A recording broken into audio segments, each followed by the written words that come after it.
al final, ¿cuál es la mejor forma de aprender?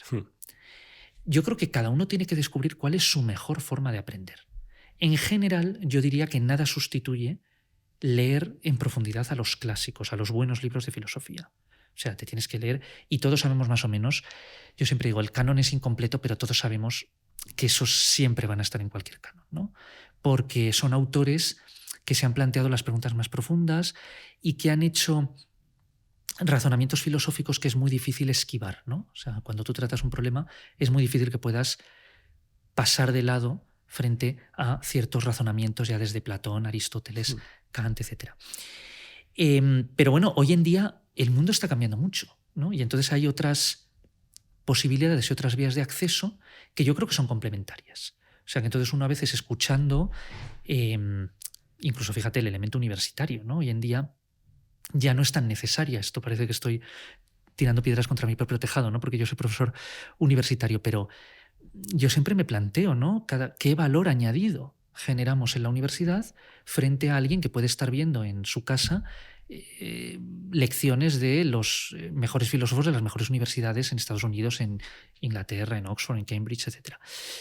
Entonces yo creo que siempre hay un plus que se añade que tiene que ver con la perspectiva, ¿no? Dar coordenadas, ¿vale? Que eso es lo que yo creo que tenemos que hacer en la universidad, ¿no? Plantear preguntas, también advertir contra modos erróneos, ¿no? O sea, porque uno puede pensar, pero a veces se piensa bien o mal, en el sentido de siguiendo o no la lógica, es decir, oye, pues aquí fíjate, tú dices eso, pero esto se contradice con... Es decir, eso es un ejercicio que es muy importante, que en la universidad lo hagamos, es decir, pensar críticamente y desarrollar también ese pensamiento lógico, y sobre todo incentivar la búsqueda. Pero claro, hay muchas cosas en las que hoy en día pues lo puedes aprender por tu cuenta. O sea, vivimos en la edad dorada del autodidactismo. El autodidactismo, claro, cuando yo iba a la biblioteca municipal en Coslada, yo no tenía internet en casa, no había casi, yo tenía, los años 90, los libros que había en esa biblioteca y prácticamente no podía, o sea, mi horizonte de conocimiento terminaba ahí. Y claro, yo quería devorarlo todo, quería leerlos todos, quería asimilar. Hoy en día tienes tantas posibilidades que no nos damos cuenta. O sea, es ese sueño del saber universal es más factible que nunca. ¿Qué ocurre? Que es una selva, ¿no? Hay tantas cosas que lo importante es aprender a discriminar. Y yo creo que ahí en la universidad podemos ayudar a eso. Nada sustituye en cualquier caso leer a las grandes mentes de la humanidad directamente, sin interferencias, sin intérpretes. O sea, cero, no. Esto yo siempre decía cuando estos libros con los estudios introductorios, que a veces era más largo el propio estudio introductorio que el propio libro. Sí. Dices, bueno, cuando yo quiero profundizar en el elemento de historia de la filosofía, por supuesto, me viene de maravilla.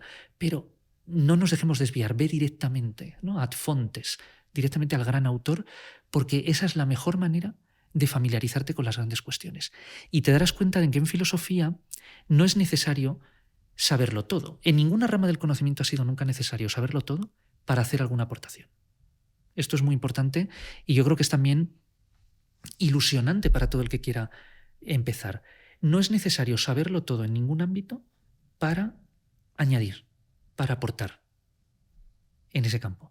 De hecho, a veces saber demasiado en un campo puede ser hasta negativo porque te hace pensar que no vas nunca a poder decir nada, que tienes que seguir casi ad nauseam hasta agotando la cuestión. No, o sea... Incluso a veces te vuelve arrogante. Y te vuelve arrogante. Y evita que dudes, ¿no? Y evita que dudes, efectivamente. Y la arrogancia es la perdición del intelectual, ¿no? Porque te impide avanzar.